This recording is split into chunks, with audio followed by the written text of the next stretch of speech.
go across to Jayanta Ghoshal first. It seems West Bengal's representation this time, Jayantada, much lesser than in the past. Why do you think the BJP's made that choice? Because West Bengal remains extremely important for the Saffron Party in the larger scheme of things. Exactly. Rahul, I completely agree with you. Number one, Shantanu Thakur is obvious choice. He is representative of Matua community, and the Matua community, it has a constituency of Mamta and now shifted to BJP in Shantanu Thakur's area. There is a family trouble also. And Shantanu Thakur, it's not for the individual, but for the Citizenship Act, CAA issue is still alive. And it's a border area. And I think there was a demand from West Bengal unit, what you are saying, that just 2 years later, assembly election is coming, and all those issues BJP raised, all those fault lines are still alive. It is true that there are a lot of tactical mistakes from BJP side, but BJP is the main opposition. So if you can add some ministers, more ministers, like from North Bengal, from Jalpaiguri, from the South also, minimum 2-3 more ministers can help BJP for 2026. The impetus. But I think now Prime Minister is a Herculean task. He's according to the Constitution, he is the first among equals, and he has to maintain now the NDA allies, the regional representation, the old, new, his own party. So I think it's a major task. And after some time, now budget session will come, and I heard that there will be no change in the Big Four and even Speaker. I don't know exactly what is happening, but this. Prime Minister is the man who will decide. His party can give advice, party can give suggestions from the state units, but Prime Minister will take the final call.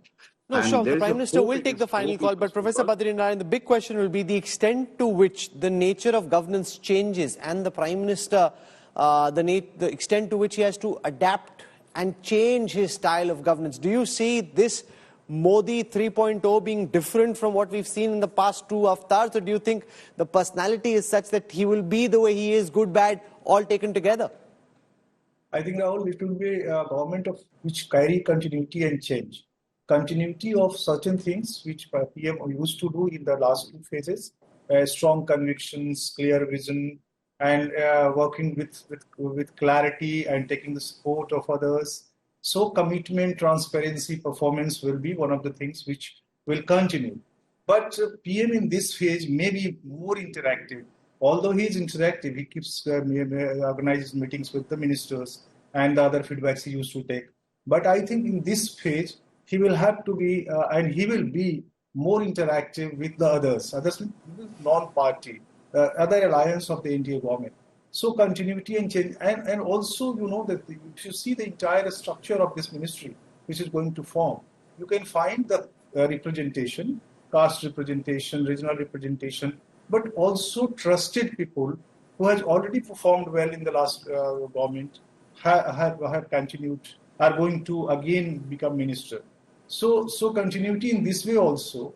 So performance and representation, both are the criteria of giving and offering birth of the ministry in this government. Amitabh Tiwari, as far as the caste breakup is concerned, from what we can pick up, what's your reading? One thing very clear, that states which are election bound getting more representation, states like Bihar next year, states like Maharashtra getting far more representation, and also states where the BJP hasn't done well, the representation from those states has been pared down. Yeah. So essentially, if you see the data intelligence unit itself has put out SC results or SC dominated seats data that clearly shows that the BJP or the India bloc has won 54 seats or gained 54 seats there, largely at the expense of BJP and other parties, 34 and 19.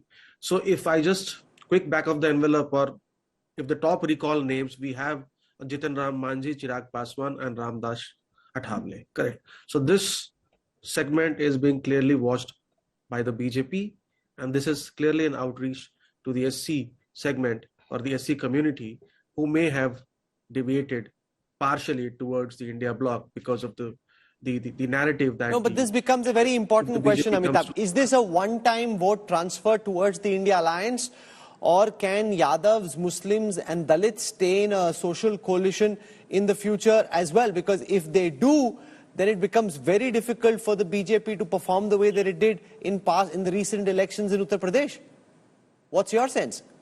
Well, see, that coalition itself is not a very permanent sort of coalition, because there are contradictions in that coalition also, and that is why the Dalit community was largely represented, or the voters were largely with the BSP, because the Yadav, Muslim and Dalit combination is not a very easy combination to keep together, and that is where the BJP will aim to make significant headways into this, because with the BSP weakening, if the BJP is able to wean away a section of the non-Jata votes which have moved from the BSP and even the BJP to the Samajwadi Party and the non-Yadav OBC vote blocks, then it becomes game on in 2027 Vidhan Sabha election, and that's what the party will be hoping for. Raghav Awasthi, your sense of the extent to which the Prime Minister may have to change his style of functioning and the extent to which he'll want to bash on in the manner that he did last time.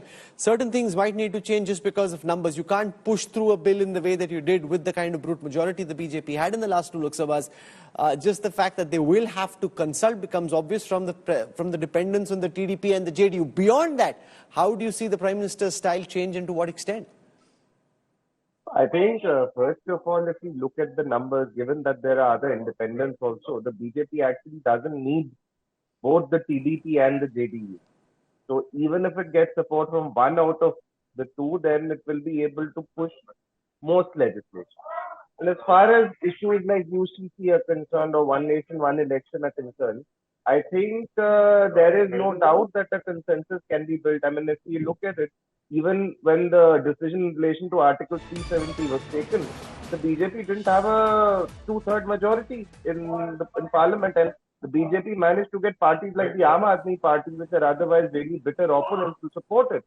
So I think we should not underestimate the Prime Minister. He was BJP General Secretary in the 1990s, which was the height of the coalition era, wherein the main party used to have 180, 190 seats. And then you had to take care of all of the allies. So I think there is a lot of experience, and I'm sure that experience will be put to really good use. Most of the legislative agenda which was talked about in the run-up to the election will remain intact. And if there are some items on which there are differences between allies, and I'm sure those differences can be ironed out. Badri Narayan, let's spend a moment on this, because legislative agenda is in two parts. One is, reforms, and both the JDU and the TDP have largely been reform-focused parties, so it's not as if they will try and oppose that too much. Then you've got the ideological agenda of the BJP. There, the TDP wants to continue Muslim reservation, for example, in Andhra Pradesh, which is part of their manifesto as well. The JDU, as we know, in the past has had views on issues like secularism. So how do you see the ideological nature of the BJP's governance agenda getting impacted because of the new reality of coalition politics? I think, Rahul, you're very right that at one level, all these parties are very agree on the reform agenda and making the market work smoothly. So in that way, they all have consensus.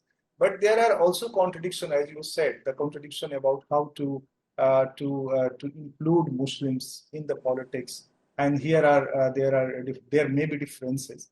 But there are at the level of praxis, there is a theory and there is a praxis. At the level of praxis, BJP is not going to tell anything to them to change their argument at the grassroots level, where they go to mobilize Muslims and whatever. So they will walk as they had walked in the last few years, like JDU, the kind of relationship which he has maintained with the Muslim community in Bihar, and also TDP will do in the same way. BJP is not going to create hurdle in that.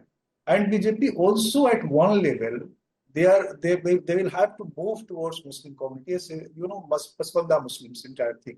So Prime Minister brought it in the discourse, and maybe he will extend in the coming days so I don't see there is a big contradiction going to emerge on these ideological issues, and both will work